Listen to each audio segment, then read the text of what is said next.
Astro సిండికేట్లో మీ personal and business promotions కోసం కింది నెంబర్కు కాంటాక్ట్ చేయండి.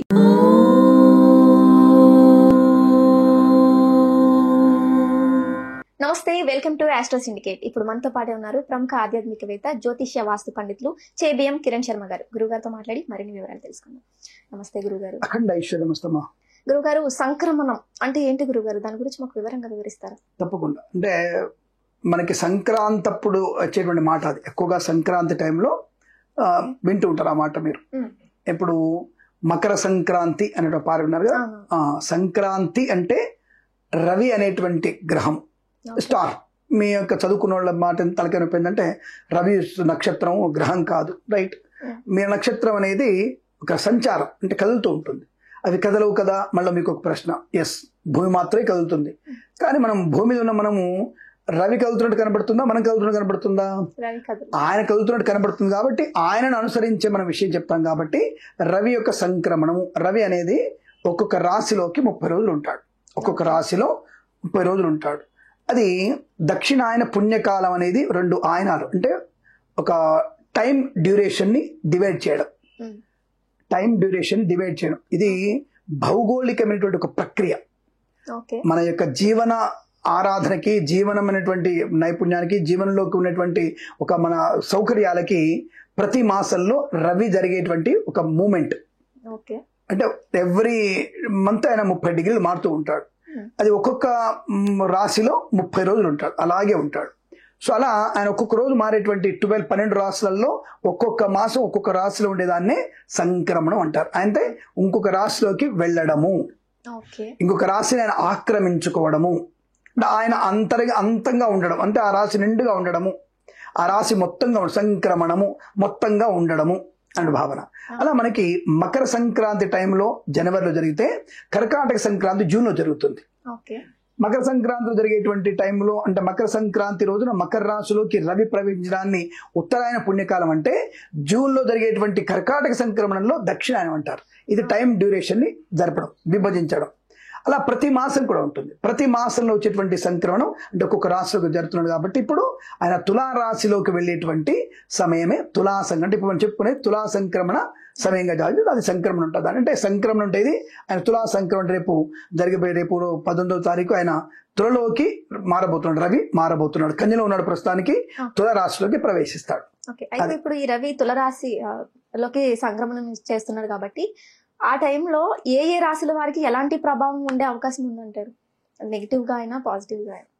ఇది మనకి 17వ తేదీ, అక్టోబర్ 17వ తేదీ 2025 శుక్రవారం రోజున మధ్యాహ్నం 1:46 రవి భగవానుడు తులారాశిలోకి సంచారం, అంటే ఆయన ప్రవేశిస్తాడు. అక్కడి నుంచి మళ్ళీ మనకి 17వ తేదీ నవంబర్ వరకు ఆయన తులారాశిలో ఉంటాడు. అయితే మీరు అడిగిన ప్రశ్నకి, తులారాశిలోకి రవి అనేది దాదాపుగా అన్ని రాశుల వారికి ఒక రకమైనటువంటి నష్టాన్ని కలిగిస్తాడు. ఎందుకంటే గ్రహరాజు, అంటే ఈ రవి అంటే గ్రహరాజు, the king of the planet. ఈ గ్రహరాజు యొక్క ప్రభావం నీచపడడం, డెబిలేటెడ్ అంటారు. నీచపడినటువంటి ఈ గ్రహం వల్ల దాదాపుగా చాలా మందికి ఈ యొక్క 17 అక్టోబర్ నుంచి నవంబర్ 17 వరకు అనేక రకాలైనటువంటి ఇబ్బందులు ఉండే అవకాశాలు ఎక్కువగా ఉంటాయి. అంటే ఇతర గ్రహాల ప్రభావం వేరు మళ్ళీ. అంటే కేవలం ఇక్కడ నేను చెప్పేది రవి యొక్క, అంటే తులా సంక్రమణం అనేది రవి ప్రభావం చేత. కాబట్టి రవి వల్ల ఏమవుతుందంటే ముందుగా అందరూ ఆరోగ్యాన్ని జాగ్రత్తగా చూసుకోవాలి, అందరికీ ఆరోగ్యం చూసుకోవాలి. దాంట్లో ఇప్పుడు మిథున రాశి వారికి జన్మంలో గురుడు ఉన్నాడు, వారు జాగ్రత్తగా ఉండాలి ఫస్ట్ మీరు. ఎందుకంటే జన్మస్థ గురుడు దేహజాడ్యాన్ని కలిగిస్తాడు. పంచమంలో ఉన్నటువంటి మిథున రాశి వారికి మిథున, కర్కాటక, సింహ, కన్యా, తులలో వచ్చరికి పంచమ స్థానంలో రవి నిచ్చబడ్డాడు. అంటే ఇప్పుడు తప్పకుండా మిథున రాశి వారు చాలా జాగ్రత్తగా ఉండాలి. చాలా అంటే చాలా ఆరోగ్య విషయంలో జాగ్రత్తగా ఉండాలి, బుద్ధి విషయంలో జాగ్రత్తగా ఉండాలి. విద్యార్థి ఇతరుల మీద ఆధారపడేటువంటి సమయం ఇప్పుడు కాదు. అంటే ఎప్పుడైనా ఆధారపడుతుంటే ఇతరుల మీద ఆధారపడి పరీక్షలు రాస్తే మీరు ఉన్నది కూడా పోతుంది మీకు. ఇది మిథున రాశి వారికి. మరి కన్యారాశి వారి పరిస్థితి ఏమిటి అంటే, కన్యారాశి బుధ రాశి కదా, అది కూడా బుధుడి రాశి కదా. కన్యారాశి వారికి కూడా ద్వితీయ స్థానంలో రవి నీచబడ్డాడు కాబట్టి వాగ్దోషం ఎక్కువ ఏర్పడుతుంది. మాట తీరు జాగ్రత్త, పెదవి దాడితే పృథివీ దాడుతుంది. కాబట్టి మీరు పెదవుల్ని జాగ్రత్తగా ఉంచుకోండి. మాట తీరు చాలా మౌనంగా, మధురంగా మాట్లాడే ప్రయత్నించాలి. అంటే అవతల వాళ్ళ అమ్మ అంటే బూతులు అయినట్టు అంటారు కదా, అలాంటి పరిస్థితి కన్యారాశి వాళ్ళది. సో 17 అక్టోబర్ నుంచి 17 నవంబర్ వరకు కన్యారాశి వారు ఏం చేయాలి? మౌనంగా ఉండే ప్రయత్నం చేయాలి. అలాగే మనకి ఇక్కడ వృశ్చిక రాశి వారు తీసుకుంటే, వృశ్చిక రాశి వారికి తులా సంక్రమణ రవి ప్రభావం వల్ల ఆర్థిక నష్టం విపరీతం. రూపాయి వస్తువుని రూపాయి నిలబెట్టి కొంటారు. మీ ఆస్తులు మీ పాస్తులన్నీ కూడా ఇతరుల కబ్జాల్లోకి వెళ్ళే అవకాశం ఉంటుంది. ఏమంటే గురుగారు అన్ని నెగిటివ్ చెప్తున్నారు, పాజిటివ్ ఏం లేదా అని అడిగితే, ఇందాక ఫస్ట్ చెప్పాను, దాదాపు అన్ని రాశుల వారికి గ్రహరాజు నీచబడ్డాడు, వాడే ఊబిలో ఇరుక్కున్నాడు, ఇంకా మనల్ని ఏం కాపాడనటువంటి భావన ఉంటుంది. అయినా సరే కొన్ని రాష్ట్రాల వారికి లాభాలు ఉంటాయి, చెప్తాను ఆ విషయం కూడా. ఇక్కడ మీకు వృశ్చిక రాశి వారికి ధన నష్టము, గౌరవ భంగం ఎక్కువగా ఉంటుంది. సో మీరు కూడా జాగ్రత్తగా ఉండాలి. ఇక మేషరాశి వారికి వైవాహిక సంబంధమైన చికాకులు, ఎందుకంటే వారికి సప్తమ స్థానం తుల మేషరాశి వారికి, కాబట్టి వైవాహికమైనటువంటి చికాకులు ఎక్కువగా ఉంటాయి. కాబట్టి మేషరాశి వారు స్నేహితులతో, కుటుంబ సభ్యులతో, అత్తమామలతో, భార్యాభర్తల మధ్య చాలా జాగ్రత్తగా ఉండండి. ప్రేమ కలాపాలు మిమ్మల్ని మోసం చేస్తాయి, జాగ్రత్త. మేషరాశి వాళ్ళు మోసపోవడం ఖాయం. గర్భిణీ స్త్రీలకు కూడా ఇబ్బంది కలిగే అవకాశం ఉంటుంది, జాగ్రత్తగా ఉండాలి. అసలు ఈ నెలలో మీరు గర్భం రాకుండా చూసుకునే ప్రయత్నం చేయాలి, దానికి రక్షణ చర్యలు ఏర్పాటు చేసుకుంటే చాలా మంచిది. ఇక వృషభ రాశి వారికి కొంత ప్రయోజనం, కొంత అప్రయోజనం. ఆరోగ్య లాభం ఉంటుంది, కానీ శత్రువుల బిడ్డ ఎక్కువగా ఉంటుంది. ఆరోగ్యం బాగుంటుంది వీరికి. వృషభ రాశి ఆరోగ్యం చాలా బ్రహ్మాండంగా ఉంటుంది. షష్టమంలో రవి ఉండడం వల్ల ఆరోగ్య లాభము, ఆనంద యోగము, ఐశ్వర్యం ఉంటుంది, కానీ శత్రువుల బిడ్డ ఎక్కువగా ఉంటుంది. దృష్టి దోషాలు ఎక్కువగా ఉంటాయి, కాబట్టి జాగ్రత్తగా ఉండే ప్రయత్నాన్ని చేయాలి. ఇక మనము ధనుసు రాశికి వద్దాం. మనం ఇక్కడ ధనుసు రాశి వారికి వచ్చేసరికి ఏకాదశంలో రవి నీచబడిన శత్రువుల నుంచి కూడా ధనాన్ని సంపాదిస్తాడు, తప్పుడు మార్గం ద్వారా సరే సంపాదిస్తాడు. అంటే ఒక రకంగా తప్పుగా అనుకోదు, కొంచెం బాధపడతారేమో. లిక్కర్ వ్యాపారంలో దండుకునే అవకాశం ఉంటుంది బాగా. ఈ మాసంలో లిక్కర్ వ్యాపారంలో బాగా దండుకునే అవకాశం. అంటే కాంట్రాక్టర్లకి, వాళ్ళకి వీళ్ళకి కొత్త వైన్స్ లైసెన్స్ రావడం, అలాగే మనకి రహదారుల వెంట పెడుతుంటారు, షాపులు పెడుతుంటారు, వాళ్ళకి లైసెన్స్ రావడం. అంటే మద్యపాన సంబంధమైన మాంస విక్రేతమైన, ఇంకా తప్పుగా అనుకోవద్దు కానీ, అంటే ఇక మాట చెప్పవచ్చు కూడా, చెప్పడానికి తప్పే ఉంది, కానీ వ్యభిచారతత్వం ఎక్కువగా ఉంటుంది ఇప్పుడు. అది కూడా మనకి అంటే నీచమైనటువంటి పనుల ద్వారా డబ్బు సంపాదించేటువంటి తత్వం ఎక్కువగా ఉంటుంది. కాబట్టి ధనుసు రాశి వారికి అటువంటి వ్యాపారం ఉన్నవాళ్ళు, అటువంటి తత్వం ఉన్న వాళ్ళకి లాభము కలిగే అవకాశాలు ఎక్కువగా ఉంటాయి.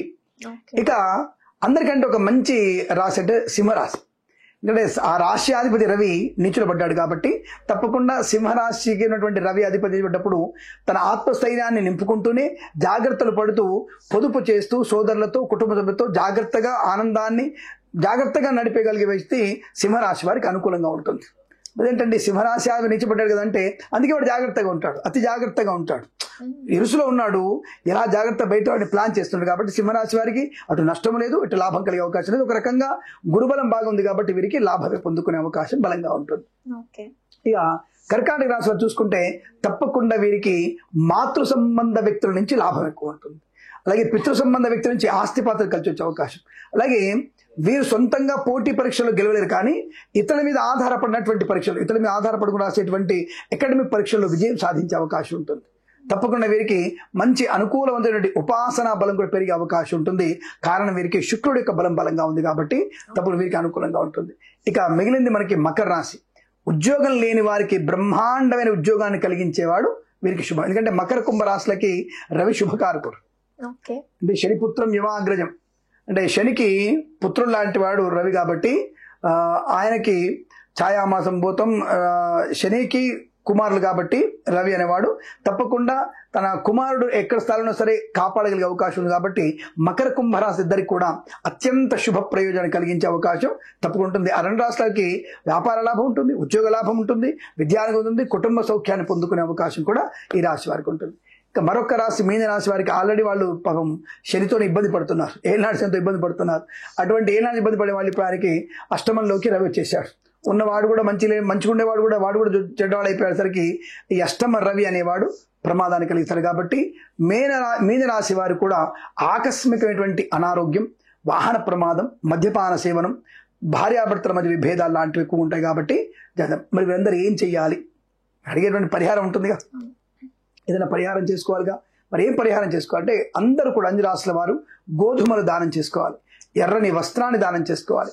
వీలైనంత వరకు సౌర మంత్రాలు ఉంటాయి, అవి చేసుకోవాలి. అవి కూడా లేవు, సూర్య నమస్కారాలు చేసుకోవాలి. ఎవరికి వాళ్ళు వెళ్ళి బయటికి వెళ్ళి సూర్యుని కాస్త నీళ్లు పెట్టేసి ఆయనకి అర్ఘ్యం ఇచ్చేసి సూర్య నమస్కారాలు చేసుకుంటే సరిపోతుంది. అలాగే సూర్యుడి అష్టోత్తర నామం చదువుకోవడం చాలా మంచిది. ఏదైనా సరే ఎర్రపు దారం అంటే ఎర్రని దారం ఉంటుంది, ఆ ఎర్రని దారపు ఉన్నటువంటి వత్తిని చేసి ఆవు నెయ్యితో కానీ మీరు తప్పకుండా దీపారాధన నవగ్రహాల దగ్గర పెట్టినట్టయితే చాలా మంచిది. లేదా ఇంట్లో తులసి కోట దగ్గర పెట్టినా సరే మంచిదే. తప్పకుండా మీకు అనుకూలవంతమైన శుభయోగాలు పొందుకునే అవకాశం ఈ తులా సంక్రమణ సంబంధమైనటువంటి 12 రాశుల వారికి ఉన్నటువంటి ప్రయోజనాలు చెప్పవచ్చు. ఓకే గురుగారు, ఓకే, ధన్యవాదాలు. శుభమస్తు, అఖండ ఐశ్వర్యమస్తు. సో విన్నారు కదండి, కిరణ్ శర్మ గారు చెప్పినట్టు అన్ని రాసుల వాళ్ళు ఆ జాగ్రత్తలు తీసుకుని ఆరోగ్యంగా ఐశ్వర్యంగా ఉండండి. మళ్ళీ ఇంకొక ఎపిసోడ్తో మళ్ళీ మీ ముందుకు వచ్చేస్తాను. అంతవరకు keep watch and subscribe Astro Syndicate. ధన్యవాదాలు.